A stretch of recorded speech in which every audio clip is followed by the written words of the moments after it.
Now remember the motives of each group to make certain that the tomb was secure. Jesus' enemies testified that he had claimed he would rise bodily alive after 3 days. Another very important piece of evidence is the skill, training, and discipline of the Roman legionnaires of that time. I consulted the best historical account of the practices of the Roman legions for that era.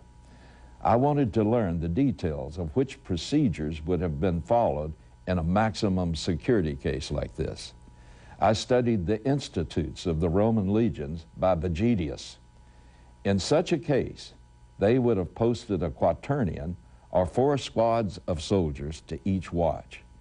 So 16 battle-tested soldiers of the 10th Legion, which was one of Rome's best, were posted as guards at Jesus' tomb.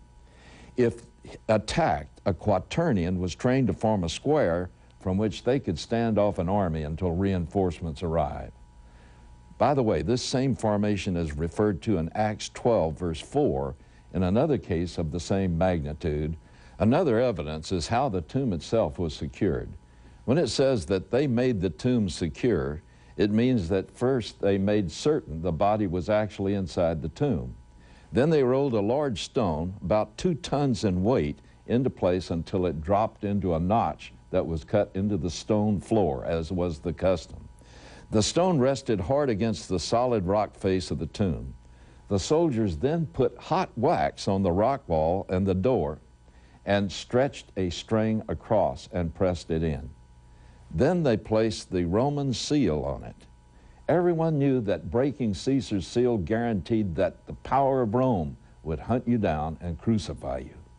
The Roman legion's penalty for failure on watch was instant execution, so we can be assured that those soldiers did everything by the book.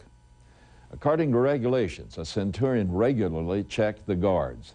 If he caught a soldier dozing, he would first set his toga afire with his torch. Then the centurion would drive a sword down the offender's neck into his heart. This tended to give soldiers insomnia.